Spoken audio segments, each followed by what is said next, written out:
Hey everyone, and welcome to the Deep Dive. We're diving into some seriously cool stuff today, exploring these biology of belief page summaries. Yeah, these summaries, they really make you think about how we see the world, you know? Really, it's almost like challenging the way we've been taught to think about things. Exactly. Like, for example, we're so used to this idea that science and spirituality are kind of separate, Right. but Yeah. the source is all about how they might actually be totally intertwined, like way more than we realize. It's kind of like going back to ancient ways of thinking, right? Like how in animistic traditions, everything had a spirit. Yeah, and you know what's fascinating is that there are hints of that kind of thinking coming back around today, like this idea that our consciousness, our beliefs can actually shape our physical reality. Whoa, okay, so we're talking about the power of thought to literally change things. That's pretty wild. It is, and the source takes us through this whole historical journey of how beliefs have evolved. Okay, so walk me through that. Like, where do we start? Well, way back we had polytheism with tons of gods, right? Right, like the ancient Greeks and Romans. Exactly. And then things shift to monotheism, one god, which is where a lot of the world is at now. Makes sense, but then science comes along and kind of shakes things up, right? Totally. At first, science had to fit in with religion, like it was allowed to explain the physical world. But the spiritual realm was off limits. But then people like Newton come along and kind of blow that whole agreement out of the water, right? Okay. Like explaining gravity without needing God. Exactly. It was a huge turning point. Suddenly, science is explaining more and more, and this idea of genetic determinism starts to emerge. Like, our genes control our destiny. Oh yeah, I've heard that. Like we're basically just products of our DNA. Right. But this source challenges that. It says, hey, maybe there's more to the story. Maybe we have more control than we think. Okay, so if it's not just our genes, what else is there? What's shaping us? Well, the source points to the power of the subconscious mind, like this hidden part of us that's running the show behind the scenes. Interesting. What do you mean by running the show? Like how does that work? Think of it like a program running in the background of your computer. Okay, I can see that. It's shaping our thoughts, feelings, even our physical health without us even realizing it. And the source compares this to a trained elephant, right? Powerful, but limited by what it's been taught. Exactly. And a lot of that programming, those beliefs we're carrying around, come from our early childhood. So like what we were exposed to as kids, the messages we got from our parents, that kind of stuff. Yeah, it all gets absorbed into our subconscious and shakes how we see the world. So that's where we get this idea that we might be able to reprogram our minds, right? Like rewrite those old programs. Exactly. But to do that, we got to understand how stress plays into all of this. Stress. Okay, how does that fit in? Well, the source talks about how stress hormones can literally shift our bodies from growth mode to protection mode. Makes sense. Like when you're stressed, your body goes into survival mode. Right, and if you're constantly stressed, that can have some serious consequences for your health. Oh yeah, stress is definitely not good for you. I've heard it can weaken your immune system. It can, and even affect your intelligence and overall well-being. There's research showing how stress hormones actually suppress your immune system. Wow, that's pretty powerful stuff.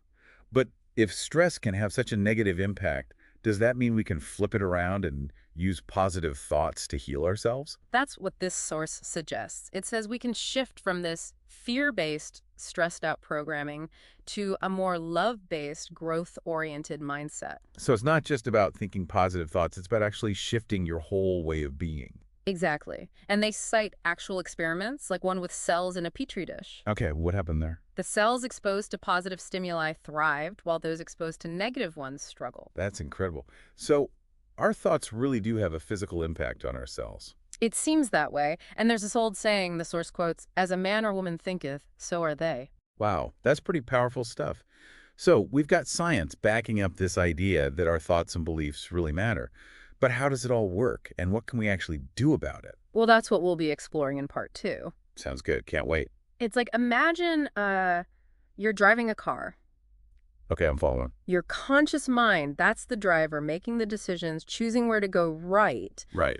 But the subconscious, that's like the engine. Ah, okay, I see what you're saying. It's the powerful force that's actually making things happen, but it needs the right fuel to run properly. So are you saying our subconscious needs healthy beliefs to, get us where we want to go? Exactly, and a lot of that programming comes from when we're kids. Really? Like how young are we talking? The source says those early years, like 0 to 6, are crucial. Wow, so we're picking up beliefs even before we can really, think for ourselves. Yeah, our subconscious minds are like sponges, soaking it all up, the good and the bad. So, like, if you grow up in a loving and supportive environment, you're more likely to have positive beliefs. Exactly.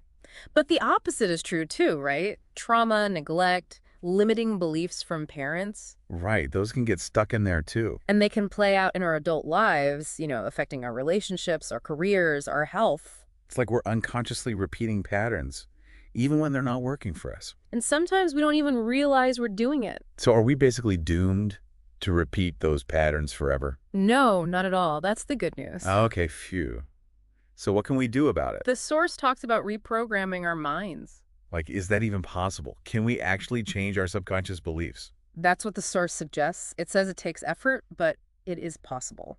Okay, I'm intrigued. So how do we do it? Where do we even start? Well, mindfulness is a big one. Oh yeah, I've heard of that, but what exactly is it? It's about being present, paying attention to your thoughts and feelings without judgment. So like not getting carried away by them, but just noticing them? Exactly. It's like creating space to observe those negative programs running in the background. And once you see them, you can start to question them, right? Like, is this belief really true, or is it just something I learned a long time ago? Right. And that's where tools like meditation and positive affirmations can be really helpful. Okay, I've tried meditation before. It's hard. It takes practice, but it can help you cultivate this sense of calm and stillness. Which then creates space for new beliefs to take root. Exactly. And positive affirmations are like little messages you give yourself to reprogram your mind. Like if you've always told yourself you're not good enough, you start saying, I am worthy, over and over. Exactly. It's about repetition, like forming a new habit.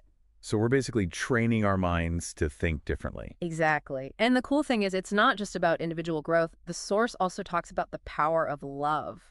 Okay, love, how does that fit in? The source highlights love as a growth factor. Like when we experience love, our bodies actually shift into this state of healing and repair. Wait, so love isn't just an emotion, it actually affects our biology. Right. And this goes back to what we were talking about before, the interconnectedness of everything. You mean like animism, that everything has a spirit? Yeah. When we cultivate love and compassion, it's like we're raising the vibration of the whole planet. Wow, that's pretty amazing. It is.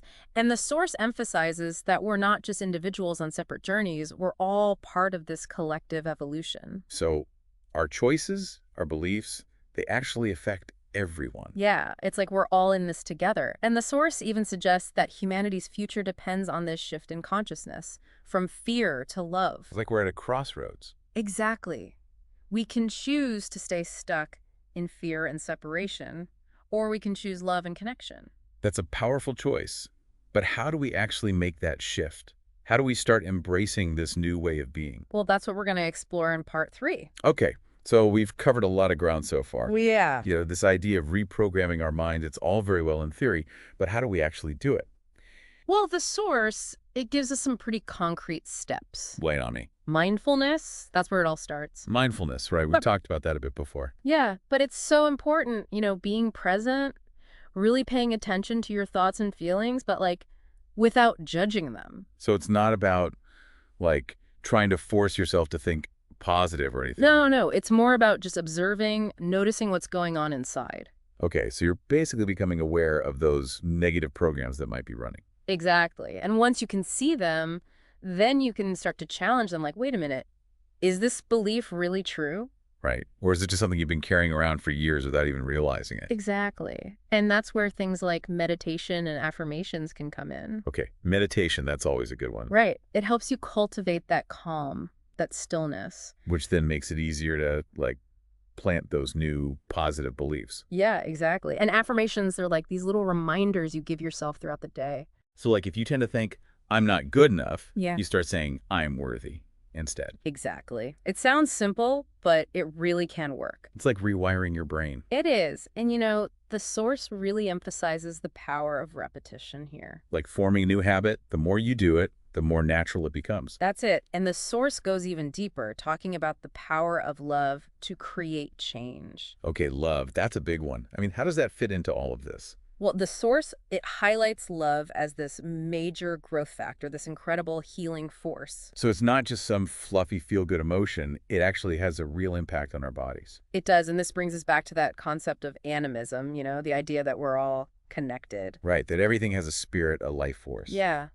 And when we choose love, when we cultivate compassion, it's like we're raising the vibration of everything around us. Whoa, so our love can really, like, ripple out and affect the whole world. That's what the source suggests, and it's pretty amazing to think about. It really is. And it kind of gives Yeah. me hope, like if we can all choose love over fear, maybe we can actually create a better world. I think so too, and that's really the message I'm taking away from all of this, that we have so much more power than we realize. Right. We're not just victims of our genes or our past. We can choose to create a new reality. And a new future. Absolutely. Well, on that note, thanks for joining us for this deep dive into the biology of belief. It's been quite a journey. It has. And remember, you have the power to create an amazing life for yourself and for the world. So go out there and do it.